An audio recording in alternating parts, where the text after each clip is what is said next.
Hello and welcome to Spectrum News at 9. My name is Xavier Robert, coming to you live from Uyo, the capital city of Akwa Ibom. Let's take a look at the headlines. President Buhari assent to copyright and medical school bills. Federal government decides grain hub import target 25,000 metric tons expected from Ukraine. NATO rejects Russian complaints on UK uranium ammo. Details of these stories and more in a moment.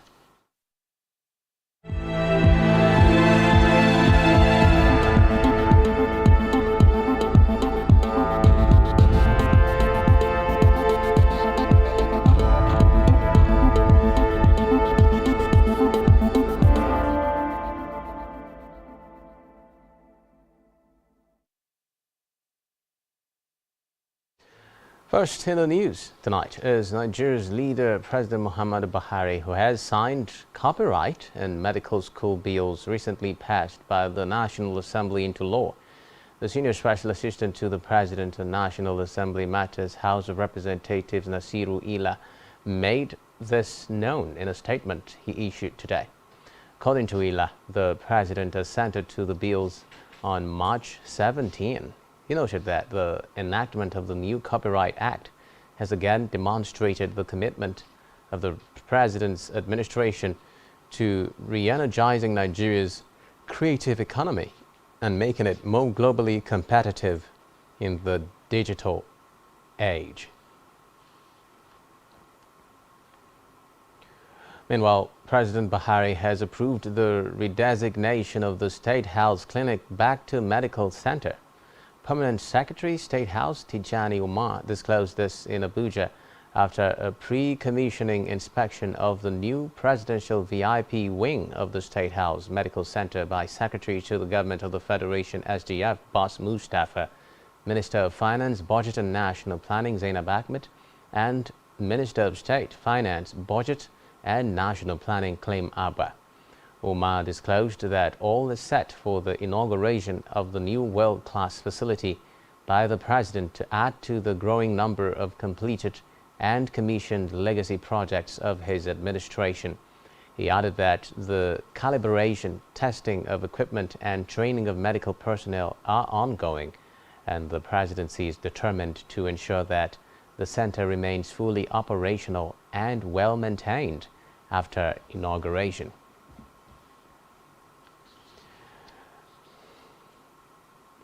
In the meantime, President Buhari has urged Muslims to use Ramadan season to project the best and finest virtues of Islam by personal conduct and not precept.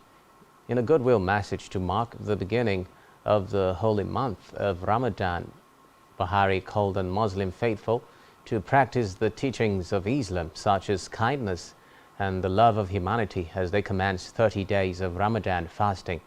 According to a statement by his senior special assistant in media and publicity, Garba Shehu, the President noted that the Ramadan is characterized by abstention from food and drinks from dawn to dusk.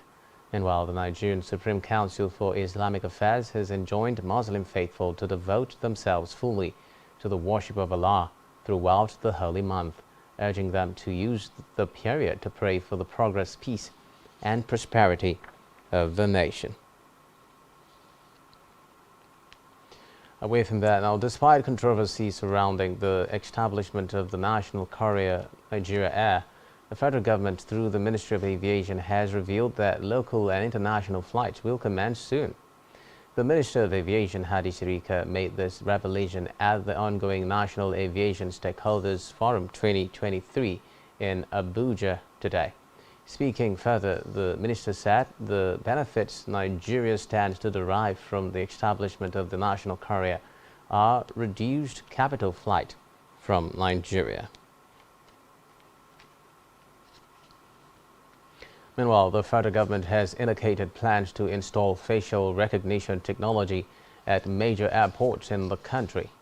The Minister of State for Finance, Budget and National Planning, Claim Abba, made this known today when he hosted the Japanese ambassador to Nigeria, Matsunaga Kayushoji, and a team from NEC Corporation, an information technology company in Abuja. ABWA stated that the technology, which will be deployed through grant agreements between the Nigerian government and the Japanese counterpart, would easily detect imposters and improve security at airports. He pleaded for the cooperation of all relevant stakeholders, assuring that facial recognition had proved to be very effective globally in securing airports. Elsewhere, the federal government has reiterated plans to open a grain hub, identifying Port Harcourt, Rivers State, as a target location. The Minister of Agriculture and Rural Development, Mohammed Abubakar, disclosed this during a briefing after the Federal Executive Council FEC meeting chaired by President Muhammadu Buhari at the State House, Abuja.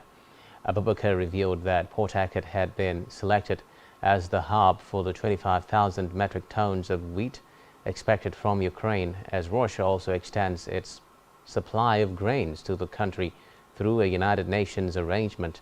The minister noted that the wheat consignment from Ukraine is on the high sea, adding that the hub would create economic activities in the area.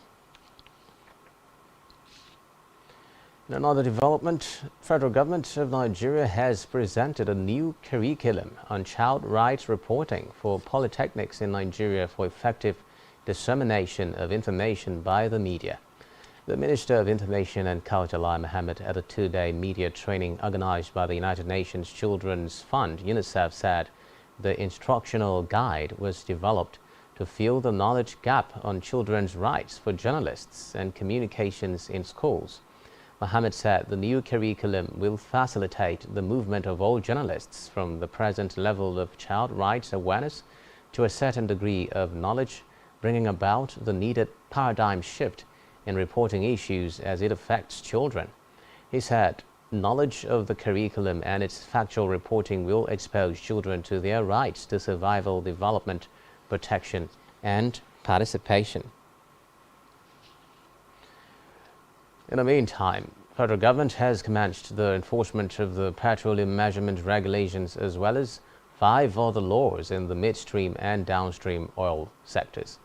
Disclosing this through the Nigerian Midstream and Downstream Petroleum Regulatory Authority (NMDPRA) during the official unveiling of the 6 laws by the governing board of the NMDPRA in Abuja, the government warned operators that it would go after anyone who breaks the new laws. It said the 6 regulations were part of the 20 laws developed to guide the midstream and downstream oil sectors, noting that the remaining 14 regulations were being finalized at the Federal Ministry of Justice. The governing board chairman, NMDPRA, Idire Gogogan, said that the authority would ensure that the laws were strictly complied with to effectively grow the revenue generated from the oil industry.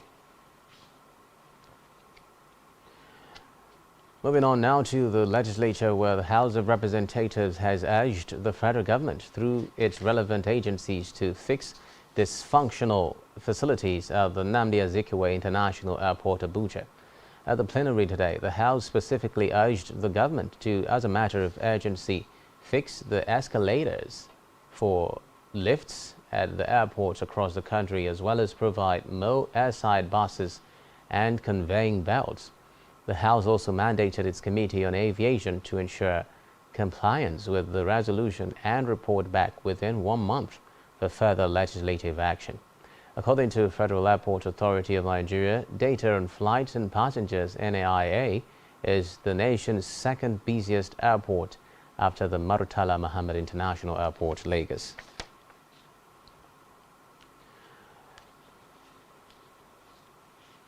Still on legislative matters, House of Representatives has urged the Central Bank of Nigeria (CBN) to direct commercial banks to overhaul the existing online and electronic banking platforms for the efficient conduct of electronic banking operations. This is sequel to a unanimous adoption of a motion by Sergius Ogun, PDP Edo, at plenary today. Moving the motion earlier, Ogun said that Section 88, subsection 1 and 2 of the Constitution empowered the National Assembly to conduct investigations into activities of the authority of any authority executing or administering laws made by the Assembly, like the CBN. He said the CBN was established under Section 1 of the CBN Act to issue legal tender currencies in Nigeria. Still from the Green Chambers, the House of Representatives has reviewed a bill seeking to repeal the Customs and Excise Management Act, SEMA, and other laws governing the Nigeria Customs Service NCS, following the withdrawal of assent by President Muhammadu Buhari. According to Chairman of the House Committee on Customs and Excise, Leke Abejide, the recommittal and review of the bill became necessary as some amendments made by the National Assembly were not duly reflected in the clauses. Abejide noted that parts of the amendments to the SEMA was the restriction of Controller General appointment to the serving officers of the Nigeria Customs Service. He added that the review of the Act sought to reposition the NCS for improved efficiency and service delivery. In education, the Joint Admissions and Matriculation Board (JAMB) has said that it will examine 176,408 candidates in its 2023 mock examination scheduled to hold on Thursday, March 30. The head public affairs and protocol of JAMB, Fabian Benjamin, disclosed this in a statement made available to newsmen in Abuja today. Benjamin said that the board had also directed candidates who registered for the 2023 Unified Tertiary Matriculation Examination UTME, optional mock UTME, that their notification slips would be ready for printing today. In a separate development, former Senate President Ike Ekweremadu, his wife Beatrice, and Dr. Obinna Obeta have been found guilty of an organ trafficking plot, which saw them bring a 21-year-old man to the UK from Lagos. Ekweremadu, aged 60, his wife, aged 56, and Dr. Obeta, aged 50, were convicted of conspiring to exploit the man for his kidney in the first such case under modern slavery laws. The Central Criminal Court of England and Wales said the organ was reportedly for the couple's daughter Sonia, aged 25. Recall that the victim, a street trader from Lagos, was brought to the UK last year to provide a kidney in an £80,000 private transplant at the Royal Free Hospital in London. Meanwhile, Ekweremadu's, who have an address in Willesden Green, North West London, and Dr. Obeta from Southwark, South London, denied the charge against them.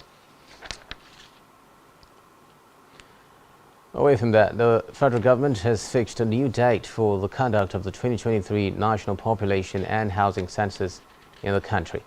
The chairman of the State Steering Committee for the 2023 Census in Ekiti State and Special Advisor to the Governor on Budget, Economic Planning and Performance Management, Niyi Adebayo, disclosed this during the meeting of the committee in Ado-Ekiti, the state capital. Adebayo hinted that the enumeration exercise had been shifted to the 2nd through the 7th of May 2023 from its initial date of 29th March through to the 2nd of April to allow a hitch-free exercise. The committee chairman, who said that the postponement of the headcount would allow for proper planning and in-depth preparation, called on members of the committee to swing into action to make the exercise a huge success in the country. In another development, the United Kingdom, UK, said it had embarked on an exercise of collating information with the aim of imposing visa bans and other sanctions against politicians that engaged in electoral fraud and anti-democratic exercises. According to the UK, the individuals to be punished were those who engaged in violence and voter suppression in the governorship and state assembly elections in Nigeria. In a statement by the British High Commission in Abuja, the UK said there were positives to take away from the elections, but noted that violence and voter suppression were observed in many states, including Lagos, Enugu, and Rivers. So in politics, Labour Party has rejected the result of Saturday's governorship election that produced the candidate of the People's Democratic Party, Peter Mba, as the winner of the poll. The Independent National Electoral Commission had Wednesday night declared Mba winner of the poll after the results of the controversial Nkanu East local government area were accepted and recalculated over allegations of overvoting, among others. Meanwhile, LP had, through its agent, Eugene Edoga, on Sunday night raised objections on the results of Nkanu East, stating that the elections were not conducted in line with INEC guidelines. He said that there was overvoting, manipulation of election results, and non-use of the bimodal voter accreditation system machine in the local government area, all in Enugu State. So in politics, People's Democratic Party today suspended former governor of Ekiti State, Ayodele Fayose, former president of the Senate, Pius Anyim, Professor Dennis Ichavia, and Aslam Aliyu. The suspension, which takes effect today, was arrived at after an extensive review of the affairs of the party pursuant to the provisions of the PDP constitution as amended in 2017. The PDP also referred the governor of Benue State, Samuel Otom, to the National Disciplinary Committee over his reported involvement in anti-party activities. This was disclosed in a statement signed by the National Publicity Secretary, Debo Ologunagba. In a related development, the All Progressives Congress APC in Gwadabawa ward of the Yola North local government area of Adamawa State has suspended the secretary to the government of the Federation SGF, Boss Mustafa. The executives of the ward made this known while addressing the media at the Gwadabawa ward office in Yola, the Adamawa State capital.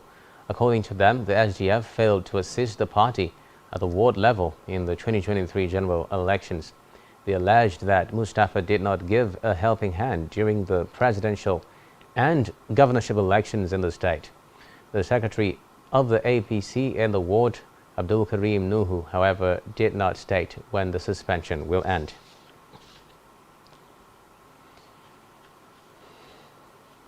Still to come in the news. Central banks continue to tighten to tackle inflation. Do stay with us.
Many thanks for staying tuned. We move on now to Africa, where South Africa's Foreign Minister Naledi Pandor has said that the government will have to discuss the arrest warrant issued by the International Criminal Court (ICC) against Russian President Vladimir Putin before considering any action. Reports say Putin is scheduled to travel to South Africa for the BRICS, Brazil, Russia, India, China and South Africa summit in August. Recall that the ICC on 17th March issued an arrest warrant against President Putin over alleged war crimes in Ukraine. Pandor said as a signatory to the Rome Statute, South Africa is legally bound to detain Putin and bring him to trial, adding that the authorities will first consult with the Russian side regarding the warrant.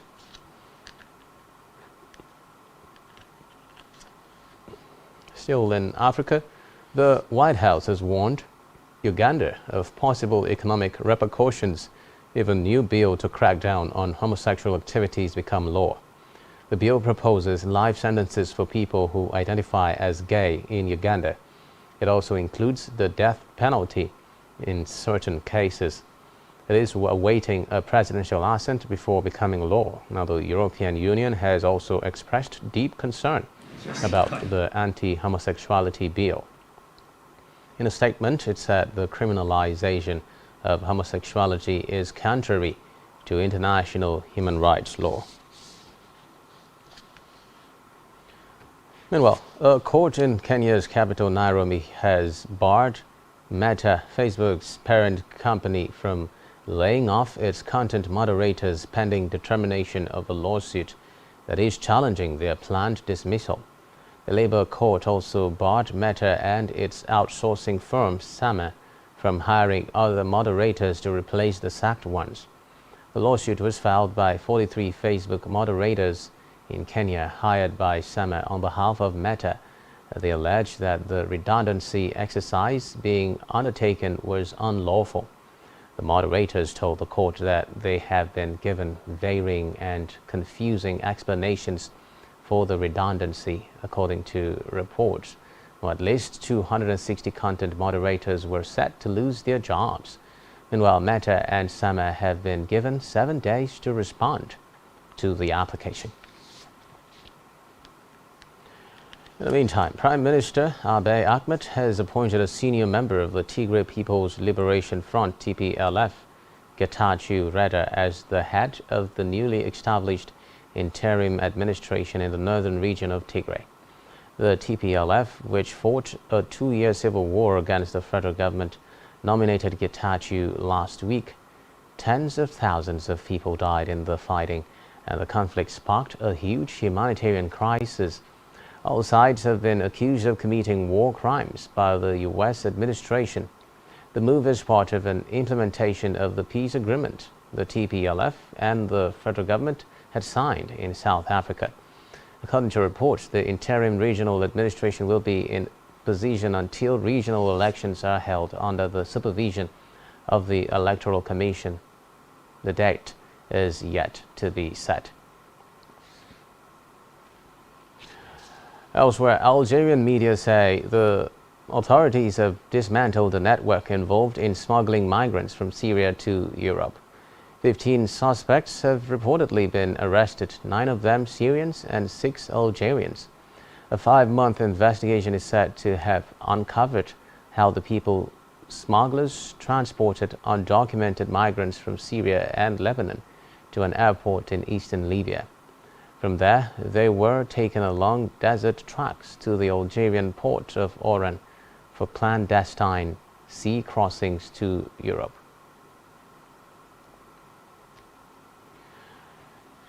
Still in Africa, Senegal President Macky Sall has urged police to take all appropriate measures to ensure security following deadly protests over the trial of opposition leader Ousmane Sonko. Reports say at least 1 person died in the clashes between Sonko's supporters and the police. Meanwhile, there have been protests in cities across the country over Sonko's trial on accusations of defaming the tourism minister, a member of Sall's party. Sonko, however, says the real purpose of the trial is to disqualify him from running for the presidency in next year's elections. Meanwhile, security sources in Burkina Faso say jihadist insurgents have killed 14 people, including 4 soldiers, near the northern city of Kaya. The attack coincided with a visit by interim leader Captain Ibrahim Traore. It targeted a unit of soldiers and defense volunteers tasked with protecting repairs to water supply facilities in the town of Zokom. Meanwhile, the withdrawal of French forces from Burkina Faso and Mali and their replacement by mercenaries from Russia's Wagner Group has done little to turn the tide of jihadi violence. In another development, a convoy of 74 trucks carrying food has arrived in Burkina Faso's northern town of Djibo by road for the first time in almost 5 months. Supplies to the town, which has been under a de facto militant blockade for months, were being airlifted to avoid attacks. A security source told newsmen that the convoy arrived after a 3-week trek, braving roadside bombs and ambushes. And while residents of the town have been staging protests asking the transitional authorities to resolve the security and humanitarian situation in the area, Burkina Faso is battling an insurgency that spilled over from neighboring Mali in 2015. On the foreign scene, NATO chief Jens Stoltenberg has dismissed Russian complaints about Britain's announcement that it will send Ukraine ammunition containing depleted uranium. Moscow on Wednesday warned of a serious escalation of the Ukraine crisis if London gives Kiev the armor-piercing rounds. British Junior Defence Minister Annabel Goldie confirmed on Monday that the UK would provide Ukraine with the depleted uranium rounds. The heaviness of the metal allows shells to more easily penetrate steel. Still on the foreign scene, the Israeli parliament today has passed a law that would limit the ways a sitting prime minister can be declared unfit for office as part of a package of bills the government is pushing through in its controversial judicial overhaul. The bill is largely seen by the opposition and critics as a way to protect Prime Minister Benjamin Netanyahu, who is facing an ongoing corruption trial. By a 61-47 final vote, the Knesset approved the bill that states that only the Prime Minister himself or the Cabinet with a 2/3 majority can declare the leader unfit. The Cabinet vote would then need to be ratified by a supermajority in the Parliament. In a statement, the Knesset noted that the authority to declare the Prime Minister incapacitated will only belong to the government or itself and will only occur due to physical or mental incapacity. Meanwhile, Russia has reportedly unleashed a wave of deadly attacks on towns and cities across Ukraine as Chinese leader Xi Jinping departed from Moscow following talks with President Vladimir Putin. Xi left Russia's capital pledging to deepen ties with Putin, but the meetings failed to achieve a breakthrough on Ukraine. According to Ukrainian authorities, Russia's military launched a barrage of strikes with Iran-made Shahed drones on Ukraine's Kyiv region, killing at least 8 people as Xi flew back to Beijing. The Kyiv region's police chief, Andrei Nebetov, said 7 others were injured when the drone struck a dormitory building in the town of Rizhiv. In the meantime, hundreds of thousands of people were set to strike and demonstrate in France today after President Emmanuel Macron vowed to push on with a deeply unpopular pension reform, despite escalating anger across the country. Protests against the legislation, which lifts the retirement age by 2 years to 64, have drawn huge crowds in rallies organized by unions since January. Labor unions said today's 9th nationwide day of action would draw huge crowds against what they described as Macron's scorn and lies. According to reports, Macron drew an angry response from unions and opposition parties on Wednesday when he rejected their calls for him to heed growing popular anger. Elsewhere, a burgeoning row between France and Germany fired by differences over nuclear energy and combustion engines threatened to spill over into a gathering of the 27 European Union leaders today. Existing strains between the European Union's two biggest players after Berlin upset some of its partners by blocking, at the last minute, a landmark deal to prohibit new sales of fossil fuel cars from 2035. According to reports, the ban is key to Brussels' ambitious plan to become a climate-neutral economy by 2050 with net zero greenhouse gas emissions. In an unprecedented action this month, Germany intervened after the car ban had already been approved under the EU legislative process. It demanded that Brussels provide assurances the law would allow the sales of new cars with combustion engines that run on synthetic fuels. And now it's time for the latest business and stock market stories. We have Blyden Ukem standing by.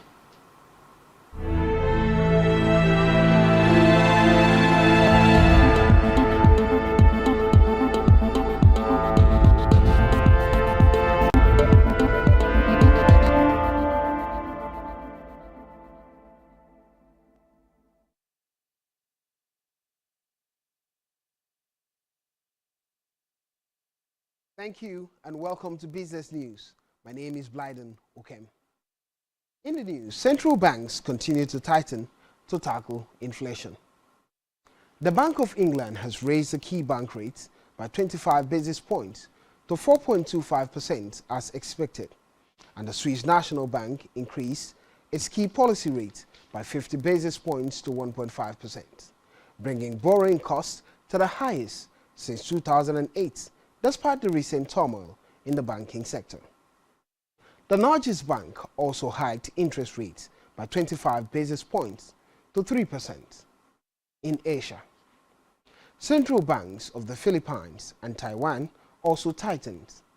Yesterday, the Fed raised rates by 25 basis points as expected and dialed back expectations of a rate cut this year. In Nigeria, Dangote Cement shareholders will be paid 340 billion naira in April 2023 as their dividends for investing in the company's shares for the period of 2022. The company said the 340 billion naira will be tabled before the shareholders for approval at the annual general meeting slated for April 13, 2023. Shareholders expected to receive payment from the 340 billion naira are investors whose names are registered in Dangote Cement's register of members at the close of business on March 30, 2023. Aside from the dividend payout for the calendar period of 2022, Dangote Cement disclosed that the company is in possession of some dividends meant to be paid in previous years but haven't been cleared by some shareholders. The Federal Executive Council has approved a sum of 453.9 billion naira for the procurement of rolling stock, operation and maintenance equipment for the Kano-Maradi standard gauge rail currently under construction. The amount also includes 510.93 million naira meant for procuring 4 customized fire service and search, as well as rescue vans in seaports at Port Harcourt, Lagos Port Complex, Tinkan Island Port, and the Marina headquarters of the Nigerian Ports Authority. This was according to the Minister of Transportation, Mazu Sambo, after this week's council meeting chaired by the President Muhammadu Buhari at the Presidential Villa Abuja. Kicked off in 2021, the 248-kilometer rail line will link Kano, other cities such as Kazau in Bauchi State, Douara and Mashi in Katsina State, Dutse in Jigawa State, the border town of Jibia, before terminating in Niger Republic's trade and agricultural hub of Maradi. It's time for the Nigerian stock market report. At the close of trading today, the BS returned. The benchmark All-Share Index sparred 12.03 basis points, a negative 0.02%, to close at 54,924.08 points. compared with yesterday's trading data. Today's data shows 12% decline in volume, 5% improvement in turnover, and 4% improvement in deals. The current market capitalization of the Nigerian Stock Exchange is 29.9 trillion naira in aggregate. 106 listed equities participated in trading, ending with 14 gainers and 17 losers. Suno Assurances Nigeria led the gainers with 9.09% share price appreciation, closing at 48 naira 48 kobo per share. On the losing side, NCR Nigeria came out last with an end-of-day price depreciation of 9.96% at 2 naira 35 kobo per share. Transcorp Nigeria recorded the highest volume of 23.4 million traded shares, followed by Fidelity Bank with 17 million and First Bank Nigeria Holdings with 13.1 million traded shares. This is all on business news. To stay with Xavier Robert for the rest of the news. Many thanks, Biden. We'll still to come in the news. Fury versus Usyk could still happen despite being called off. Both fighters still in negotiations actively. To stay with us.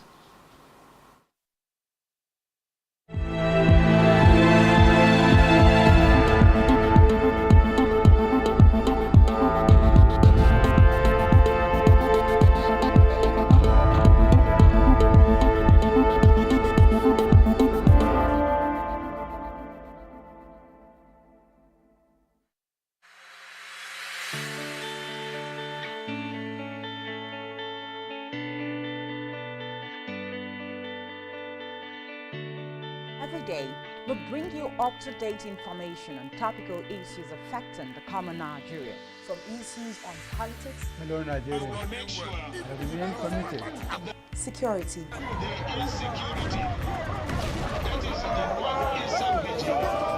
Education, health, lifestyle, and so much more. Join Janice Kobum and Uyai Anyekene every weekday from 7 a.m. to 9 a.m. on Rise and Shine Daily, exclusive on Spectrum Television.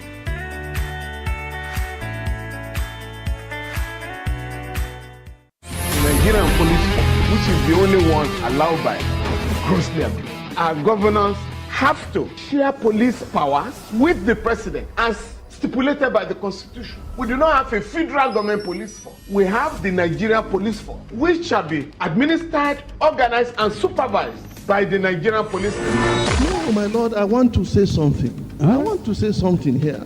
Perhaps it might also enlarge the scope of people who should be invited here for examination. My lord, if we cannot find those who literally murdered Abiola, who are those people who could be said to be the beneficiaries of the death of Abiola? Rogers has linked you with some of the killings he did. He never did. He linked you with the attempted murder of Hebrew. He did not. My lord, the Matters Council is leading the evidence in our matters. Is this an adversary proceeding? It's not, my lord, but we can't be talking about cases which are in court, Is my lord. this an adversary proceeding? It's not, my lord. These cases are in court, my lord. I'm just reminding your lordship. My lord, sorry, my lord, I think I'll be in cross-examination. Legally Speaking, a program that deals with legal issues and questions we face as citizens of this amazing country, Nigeria. Legally Speaking. Join us every Friday from 5 p.m. to 6 p.m. for Legally Speaking.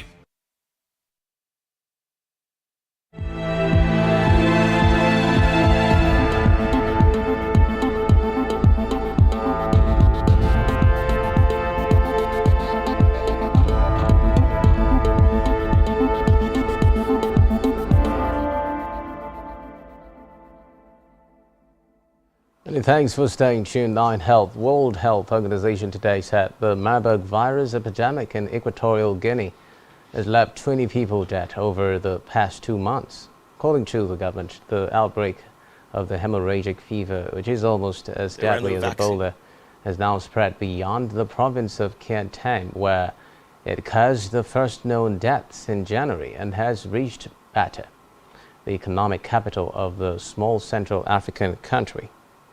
Between March 11 to 20, 8 new cases were identified, 6 of which proved fatal. The Equatorial Guinea government said on its website without giving a total toll since the beginning of the epidemic. Still in health, the World Health Organization (WHO) has said that although COVID-19 is disappearing from view, access to medicines that treat non-communicable diseases, NCDs, remain out of reach for millions across the world. WHO, in a report published today, highlight the effect of the COVID-19 pandemic on access to NCD medicines, noting the policies and strategies implemented by the country to both anticipate and mitigate the disruption that has hit medical supply chains. According to the report, during the pandemic, people living with cancer, heart diseases, chronic respiratory diseases, diabetes and other NCDs experienced difficulties in accessing their routine medicines. Meanwhile, the Niger Delta Development Commission has pledged to partner with Nigerian universities to produce life-saving vaccines as well as support other research that offers solutions to some of the problems plaguing the country. The Managing Director of the Commission, Samuel Ogbuku, made the pledge in a statement signed by the Director of Corporate Affairs, Ibitoye Abosede, while receiving a delegation from the Rivers State University led by the Vice-Chancellor, Professor Nlerum Okobule, at the Commission's headquarters in Port Harcourt. The Vice-Chancellor commended the Commission for building the capacity of universities in the Niger Delta region, while also urging it to assist the university in building an advanced law center for research in a specialized area of law. In sports, the Tyson Fury vs. Alexander Usyk fight could still happen on April 29 as both sides will attempt another round of negotiation after the bout was reportedly signed off in the early hours of Tuesday. Now promoters for both fighters, Frank Warren and Alex Krasik, were together on TalkSport Radio. Meanwhile, Agus Climbers, Alexander Usyk's manager, claims that Tyson Fury and his team are the ones to blame for the failed negotiations, expressing that no matter how Usyk compromised, he was always pushed for more, so they reached an impasse and announced they were pursuing a different fight while they hoped and waited for the fight against Fury to be mandatory. So in sports now, Philadelphia 76ers head coach Doc Rivers has no long-term injury concerns over James Harden and Joel Embiid, despite the latter sitting out the second half of Wednesday's 116-91 win over the Chicago Bulls. According to reports, Harden missed the game due to Achilles soreness, while MVP candidate Embiid played a season-low 16 minutes, scoring 12 points with 7 rebounds and 7 assists. The 76ers were up 76-48 at halftime, completing a routine win, with Rivers stating Embiid's early exit was out of caution from a minor calf issue. Rivers indicated he expected both Harden and Embiid to be available for Friday's game against the Golden State Warriors. Embiid's halftime exit meant he snapped his 10-game streak of 30-point games, which was a franchise record. Meanwhile, Nigerian giants Enyimba have completed a deal for Super Eagles winger Chijioke Akuneto, signing him on a short-term contract until the end of the season. The former Rivers United winger joins as a free agent, having run his contract down with his previous club. Akuneto played for Rivers United in their successful NPFL 22 camp, helping the side win the league title in style. He won the Golden Boot after scoring 19 goals for the pride of Rivers, beating Victor Mbauma, Abdulaziz Yusuf and then teammate Ishaq Rafiu Kayode to the gong. Meanwhile, Enyimba beat off fierce competition from Akwa United and Remo Stars to secure the signature of the winger who represented the home-based Super Eagles in the CHAN qualifiers against Ghana. The People's Elephant will hope that he hits the ground running. Having not played any football since the end of last season, they will be looking to put up a title challenge in the abridged league this season. Now, entertainment news. Nigerian musical duo Ajabo Hustlers have released a new single titled You Go No, which showcases their vibrant energy and unique blend of Afrobeats and pop music. The single is their first release of 2023, coming off the back of their Bad Boy Etiquette 101 EP released in November 2022. The singers have quickly become one of Nigeria's favorite talents with their unique sound and captivating performances. Their latest single, You Go No, is anticipated to make its mark in the Nigerian music scene and beyond. Lastly, on entertainment tonight, Afrobeats great Wande Cole has pushed back the release of his upcoming album by 1 week. The singer made this revelation via the updated release date, which now reflects on music streaming platforms. Reports say the decision by Wande Cole to move back his album release is mostly likely motivated by Davido's announcement of his upcoming fourth album, Timeless, which is scheduled for release on March 31, 2023. The new date for the release of the upcoming album is set to be on April 7, 2023. And that's all we have for you at this time. Do ensure to follow us on social media and subscribe to our YouTube channel, all of which you can find on our website, spectrumtv.ng. You have been watching Spectrum News at 9. My name is Xavier Robert. Do have a terrific night rest. Bye-bye for now.